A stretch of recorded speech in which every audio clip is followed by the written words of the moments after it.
Yehi mamon haverecha haviv alecha keshelcha. Ça, on en a parlé la semaine dernière. Vehatken atzmecha nilmod Torah she'ena yerusha lecha. Atken atzmecha lilmod Torah. Mets-toi en condition pour étudier la Torah. Attends. Atken atzmecha lilmod Torah. Se mettre en condition moralement, physiquement, pour étudier la Torah. She'ena Yerusha lecha. Même si tu es le fils de Baba Saleh, ou le petit-fils de Baba Saleh. Sache que peut-être l'argent de Baba Saleh, il est passé en héritage. Ou son lit, ou sa chaise, où il a étudié, ou son fauteuil. On s'est assis sur son fauteuil, sur sa chaise à Netivot. Il y a Lala Simi. Lala Simi, sa femme. C'est vrai qu'une femme qui était très jeune à l'époque. Cette femme-là, Lala Simi, elle est vivante. Elle était très très malade. Elle avait 18 ans ou 16 ans, 18 ans. Très très malade, elle allait mourir. Elle a vu en rêve qu'il fallait qu'elle se marie avec Baba Saleh. Baba Saleh, à l'époque, il n'avait pas de femme. Et elle avait 18 ans. Baba Saleh, il avait 60 et quelques, 70, peut-être 80, nul idée, je ne me rappelle pas des détails. On était chez elle nous a raconté ça. Et elle a fait Messiot Nefesh. Baba Saleh était Mekoubal, Kayadoua. Et les Mekoubalim, Atalmidim shel Hamar, Ishim Jama. Shikansou, Hamal. Et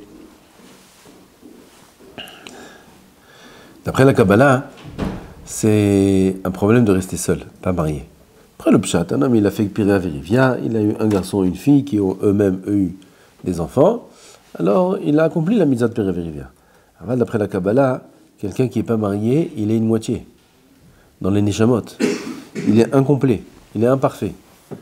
Peu importe s'il peut amener des enfants, il ne peut pas amener des enfants. Tous les Mekoubalim, même à un âge très avancé, ils ont fait en sorte d'être toujours mariés. Alors pour le tzaddik, Baba Saleh aval shalom. À 80 ans, comme je dis, on ne me rappelle pas son âge, aval trouver une kala, un shidour. À 80 ans, qui c'est qui va se marier avec... Bon, c'est Baba Saleh, d'accord. C'est un zchut atzoum. Aval, cette tzadika-là, la Simi, elle a décidé de donner sa vie pour le tzaddik. C'est une vie. Et elle s'est mariée avec lui. Elle était très très jeune, lui il était très très vieux, et ils ont eu 2 enfants. Un enfant il est mort, à l'âge d'un an ou 2 ans, 3 ans, et un autre enfant, Baruch Hashem, tzaddik, Tamid Chacham, Hasid Chabad. Pourquoi j'ai raconté tout ça? Ah, alors maintenant, lui, il est à la chaise. J'ai raconté parce qu'on était chez l'Alassim, là-bas, il y a la chaise de Baba Saleh, il y a le lit, on s'est assis là-bas. Tov, Yofi, les enfants, ils ont hérité de la chaise, ils ont hérité du lit. De la Torah, ils ont hérité? Non. Même l'enfant de qui tu veux, il n'hérite pas la Torah. La Torah n'est pas un héritage. She'ena Yerusha lecha. Lachenat ken atzmecha lilmod Torah. Un homme, il doit se mettre en condition pour étudier la Torah comme il faut. Et dire à Rabbeinu Yonah, c'est quoi se mettre en condition pour étudier la Torah? J'ai dit moi en condition morale, c'est-à-dire de décider dans sa tête d'être un Talmid Chacham, de connaître la Torah, de connaître la Halacha, de connaître le Shas, de connaître les poskim. Il faut se mettre en condition au niveau moral dans sa tête déjà, décider que c'est ce qui est la bonne chose à faire et c'est ce que je dois faire aujourd'hui. Se mettre en condition physique, dormir à l'heure, ne pas perdre son temps le soir à parler, à traîner, se lever tôt le matin pour pouvoir bien optimiser sa journée et faire des bonnes filotes, parce que sans bonnes filotes, on ne peut pas bien étudier, c'est impossible. Et ça, c'est se mettre en condition physique, il y a encore beaucoup encore. Aval, atken atzmecha de Rabbi Yossi, qu'est-ce qu'il dit? Il dit Rabbeinu Yonah, Atken atzmecha bamidot atovot. Bamidot atovot. Ça suffit pas de se mettre en condition morale et physique, il faut se mettre aussi en condition du nefesh, de la neshama. Il faut que la neshama ait de bonnes midot, avoir de bonnes midot pour étudier la Torah. Kedei shetilmad haTorah vetagia el ma'alat hasidut, afin que l'étude de la Torah entraîne l'homme à arriver à la ma'alat de la chasidut. Quelqu'un qui est coléreux et qui étudie la Torah, ou qui est gavtan, il a de l'orgueil, il étudie la Torah, ou il a de la jalousie, il étudie la Torah, et ainsi de suite, toutes les midot, il a des ta'avot. Et toutes ces midot-là, c'est des midot qui vont, comme on a dit plusieurs fois déjà, détourner la Torah. Au lieu que la Torah, elle converge dans un sens qui est positif, bénéfique pour l'homme, elle va l'entraîner à devenir chassid et tzaddik, alors le résultat sera parfois et souvent l'inverse. L'inverse, la Torah même qu'il étudie, elle va l'entraîner à être pire que ce qu'il était. Comme on a dit plusieurs fois, que la masmilimba, c'est sam mavet. La Torah devient, chas v'shalom, un poison. La Torah même devient un poison. Si un homme il n'est pas metukan be midot tovot, la Torah qu'il étudie l'empoisonne. Exemple simple, quelqu'un qui a de l'orgueil, et à part ça, qu'il a de l'orgueil, pire encore, il connaît tout le chasse. Alors, de l'orgueil plus tout le chasse, ça devient quoi? Du méga orgueil. Jusqu'à maintenant, il avait un petit orgueil. Il s'orgueille. De quoi il a il s'invente des ma'alot. Oui, il a de la force, il a ci, il a ça. Alors, il a de la gava. Maintenant qu'il connaît le chasse, alors, il est fini. Maintenant, il est fini. Jusqu'à maintenant, il avait de l'espoir. Maintenant, il n'a plus d'espoir. Ça veut dire que le chasse qu'il a appris va l'enfoncer encore 10 fois plus que s'il n'avait pas appris le chasse. C'est pour ça que, pas si facilement, Akadosh Baruch Hu, il donne à l'homme de connaître le chasse, parce que c'est pas toujours dans son intérêt. C'est pas toujours dans son intérêt. Tant qu'il n'a pas réparé les midot, c'est pas toujours dans son bien de connaître la Torah. La reine, il a beaucoup de mal, il n'y arrive pas, parce que parfois, c'est une protection pour lui. Aval, à partir du moment où l'homme va travailler ses midot, et il va travailler sa gava, il va comprendre qu'il étudie la Torah, pas pour avoir du kavod, et pas pour connaître et sortir les dapim, et faire comme le Rav Yoshua Cohen qui vient, vadaï que lui, il fait ça, vadaï les Shem Shamaim, parce que sinon il ne serait jamais arrivé à ce qu'il est arrivé. Vadaï, le Rav lui-même, si vous avez bien écouté son shiur, il a dit comment ils sont arrivés les tzadikim à ces ma'alot-là. Il a amené des preuves du chasse grâce à la Hanava. La Hanava, c'est elle qui a entraîné que les grands ils arrivent à ce qu'ils sont arrivés. Pourquoi? Comment ça fonctionne? Pourquoi quand j'ai de la Hanava, alors je suis Zochel et Torah? Tout simplement parce que après qu'il y ait de la Hanava, alors la Torah peut devenir bénéfique. La Torah, elle peut ne pas te tuer. Alors, tant qu'un homme il n'a pas de la Hanava, il a de la Gava, la Torah peut te tuer. Alors quoi, je va te tuer avec la Torah? Non, il ne donne pas. Il dit non, lui c'est pas maintenant. Qu'il pleure, qu'il essaie, c'est pas grave. Après qu'il a travaillé les midot et qu'il a de la Hanava et qu'il est capable de recevoir de la Torah sans s'enorgueillir, alors là, il a un cli qui est raoui de recevoir la Torah, il pourra recevoir la Torah et connaître tous les dapim, il connaît tous les sorties, Marianne Mitgaber, et voir toutes les svarot, incroyable. Il n'y a pas de problème. Dans ce cas-là, cette Torah-là, elle va l'emmener à la Hasidut, c'est exactement ce que dit Rabbeinu Yonah. Atken atzmecha lilmod Torah, atken atzmecha, dit Rabbeinu Yonah, bemidot tovot, pour que cette Torah-là t'entraîne à la Hasidut, parce que s'il n'y a pas les midot tovot, la Torah t'entraîne à la rishut, à l'inverse. La reine, il faut se préparer à être un cli pour recevoir la Torah à travers le tikkun des midot kedamrinan. ולא עם הארץ חסיד. וזהו שאמר שלמה המלך עליו השלום, רמות לאוויל חוכמות בשער לא יפתח פיהו. רוצה לומר, כי האוויל, החוכמה אליו רחוק וגבוה גבוה ממצאנו. האוויל, celui qui est vil, qui est sot, qui est idiot, la חוכמה est très très loin de lui. גבוה גבוה ממצאנו, il trouvera jamais la חוכמה. La חוכמה elle est très très loin de lui. ובשער שהוא מקום שפוסקים שם את הדין ומדברים בתורה, יחסם פיהו. Qui lo yed ala hashiv, et les endroits où on parle de la Torah, où il y a les chachamim, où il y a des chabot, lui, il est comme un muet, il ne sait pas parler, il ne sait pas répondre, il ne sait pas être makché, il ne sait pas être métaret, il ne sait rien du tout. Mais hashev le'area lo baral mizimot ikareu. כלומר, שלא תאמר בשביל שאין דעת האוויל סובל לא נתחכם, מפני שאין לו סברה לדעת חוכמה, אבל הוא מחשב להרע כל היום, וסברתו גדולה מכוננת בכל עניין רע. Tu vas dire, tu sais pourquoi le Evil, il ne connaît pas la Torah? Le Evil, on a dit, c'est l'idiot, il ne connaît pas la Torah, parce qu'il n'a pas de cervelle. C'est un hamor. C'est un hamor, alors il ne sait pas étudier. Non, si c'est un hamor, comment il est tellement malin dans le vice? Tellement fort dans les choses qui sont... Dès que tu lui parles d'autre chose, là, t'as sa tête, tu vois, travail, ouais, on va faire comme ça. Hein, putain, il a des svarot, putain, il a des tiroutim, il a des couchiottes, il fait des hiloukim. Non, si tu fais comme ça, hein, alors là, oui, là, non. C'est faire des hiloukim, c'est tout. Ah, il n'est pas si bête. D'accord? Alors pourquoi le Evil, il ne sera pas Zoché le Torah? Si tu veux me dire parce qu'il est bête, non, tu vois pas qu'il n'est pas si bête. Arrête, dans d'autres choses, qui sont des choses de ruse, alors il est très intelligent. Alors pourquoi? Zoratok de Ken, Ad ki akiru shmo vechoulam korim lo baal mezimot. Celui-là c'est un hafif il l'appelle. Vezelo iker chokhmat haTorah ach mipene roa levavo, c'est parce que son cœur est mauvais. Ka'kli bet kiboul hu, car le cœur c'est le bet kiboul, c'est l'ustensile qui est le réceptacle de la Torah, et son réceptacle qui est son cœur est mauvais. La reine, la Torah ne peut pas résider en lui. Gam michlalat kenat smecha. Deuxième explication de Atkenat smecha. Jusqu'à maintenant on a expliqué c'est quoi? Atkenat smecha limot Torah c'est quoi? Ah, midot. Tikkun amidot. Atken, tikkun amidot. Deuxième chose, les ma'et beta'anugim kede shetilmad Torah arbe.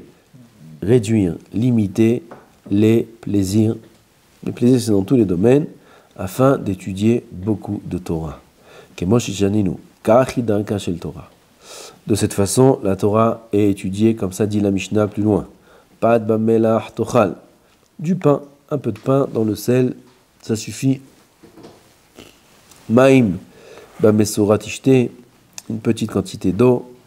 Ala aretz tishan, dormir par terre. Directement. Et une vie douloureuse. Uba Torah te'amel. Et tu étudies la Torah.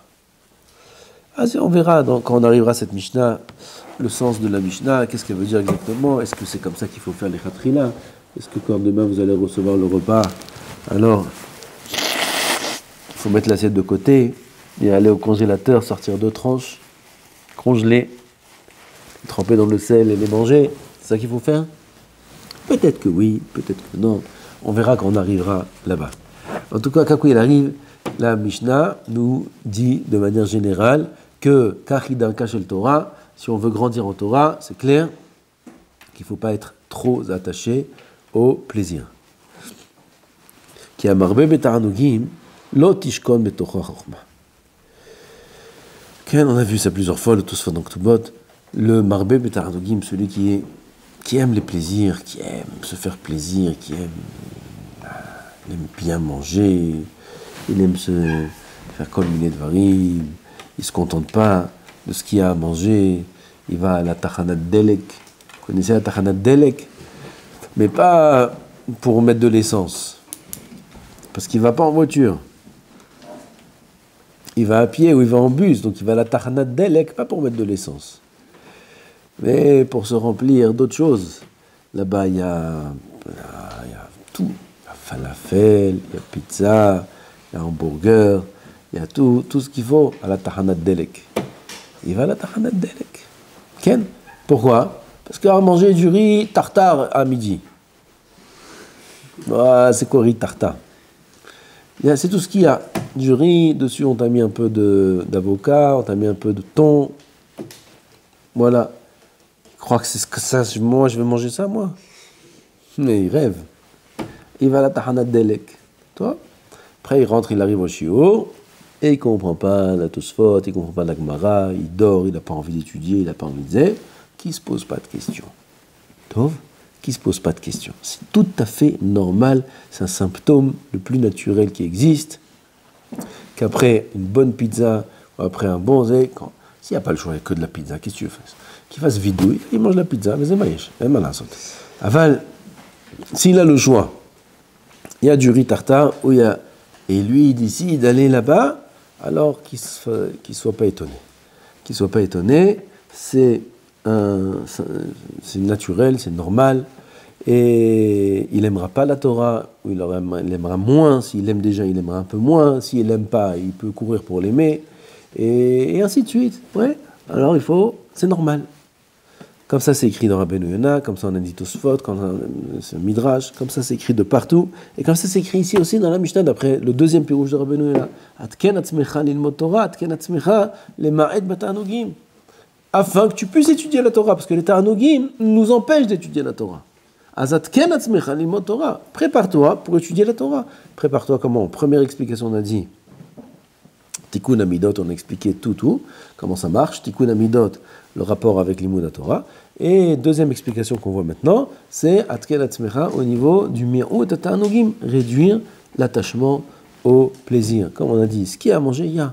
Parfois c'est bon, parfois c'est pas bon.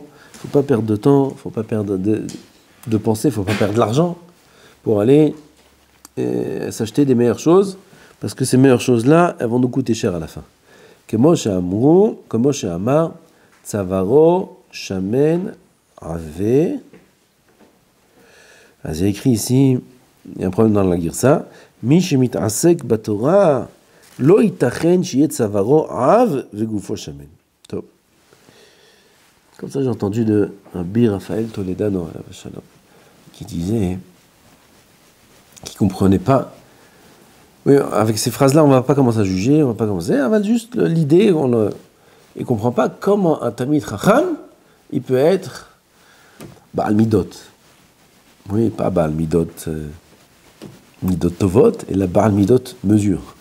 Comment il peut avoir des grandes Midot, de bonnes Midot? Comment un Talmid Chacham, il peut mettre du 70, ça c'est des Midot. Comment c'est possible?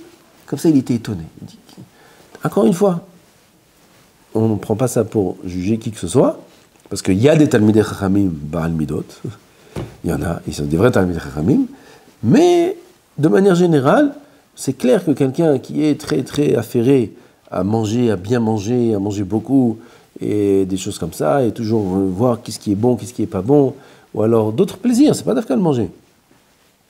D'autres plaisirs, il est à bien dormir, à bien avoir des bons, comme on a dit, Kachidan Kachel Torah, l'aretz tishan, lui, lo ishan à l'aretz, il va dormir sur un matelas. Quel matelas? Il faut bien chercher. Quel matelas? Oui, pas il a 70 ans, il a des problèmes Il a 30 ans, il va dans le magasin de matelas, il y a Simons, il y a Zé, il commence à chercher. Celui qui est attaché à ces choses-là. Ça, c'est l'étonnement du Rav Toledano. Comment c'est possible qu'un homme soit Talmid Chacham? C'est pas possible. Il était étonné. Comment un homme peut être Talmid Chacham et avoir, ici il est écrit, c'est ce qui est écrit ici.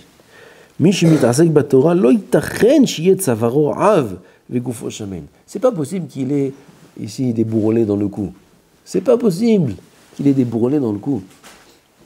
Comme ça sort. Et Bessaro, quoi, Gufo Shamen, avoir. Comme on a dit, Baal Midot, c'est impossible. Alors, il y a des gens, c'est leur nature d'être comme ça. Il est né à 7 kilos. Oui. À la naissance, il pesait 7 kilos. Rav Levinstein, chaque fois il rigole. Vous connaissez Rav Levinstein? Il rigole de lui-même. Rav Levinstein, il est Baal Midot, Tovot. Et il dit qu'il est né, il pesait 5 kilos. Le docteur, il a dit à son père qu'il n'y a pas besoin qu'il reste à l'hôpital. Il peut pas mettez-lui les chaussures et rentre à la maison tout seul. Il était immense comme ça. 5 kilos, immense, il était gros. Et il raconte là-bas plein de blagues sur lui-même, des bonnes blagues. Et. Il y a des gens qui, c'est leur nature. Comme ça, c'est la physiologie de l'homme. Il est Baal Midot. Ok, mais ça, dans ce cas-là, même s'il ne mange rien, il va être comme ça. Ça, on ne parle pas de ça. On parle de gens qui sont variables dans leur corps. S'il ne mange pas beaucoup, il est maigre. S'il mange beaucoup, il est gros. Il y a aussi l'inverse. Là, ils peuvent manger tout ce que tu veux au monde. Du matin au soir, ils ne vont pas prendre 1 gramme. Il y a des gens comme ça aussi. Oui, ça aussi, c'est pas parce qu'il est maigre que c'est un Talmid Chacham. Oui, pas du tout. Ça peut être loin d'un Talmid Chacham, mais il reste maigre parce que son corps... Donc on parle de gens ici, Bevataï, c'est clair qu'on parle de gens qui sont à dimension variable.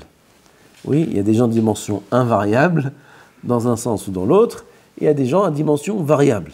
Des gens à dimension variable, alors là, Bémet, le corps, il prouve qu'il est. Si Bémet, il est Baal Bassar, un gros, mamash, un midot, comme ça, là, un petit, comme ça, un merpeset, comme ils appellent ça, pour le Rosh Yeshiva, c'est bien, ça fait que la cravate ne soit pas plate, ça passe. Ça passe avec le frac, ça donne bien. Ça, on va dire que ça passe. Mais on parle Baal Bassar, là, on sort, faisait. Ça, Bémet, c'est pas shoot, et on comprend l'étonnement du Rav Toledano, qu'un homme, il peut pas être la tête dans les plats et la tête dans le chat, c'est le Echoliot, ça marche pas ensemble, parce que l'un va à l'encontre de l'autre. Mais la reine, Atken Atzmecha Lilmod Torah, pour qu'un homme, il étudie la Torah comme il faut, deux choses, on résume, d'abord les midot, et surtout la Gahava, sinon la Torah, il l'aura pas, par pitié d'Hachem pour lui. Hachem a pitié de lui. Si lui donne la Torah, il a de la Gahava, alors il va très mal tourner. Alors la Kadosh Baruch Hu ne lui donne pas de Torah. Ça, c'est la première explication. Et deuxième explication, dans les Ta'anugim, faire attention au plaisir, afin qu'il trouve goût et du plaisir à la Torah Kedusha. Baruch Adonai Le'olam. Amen ve Amen.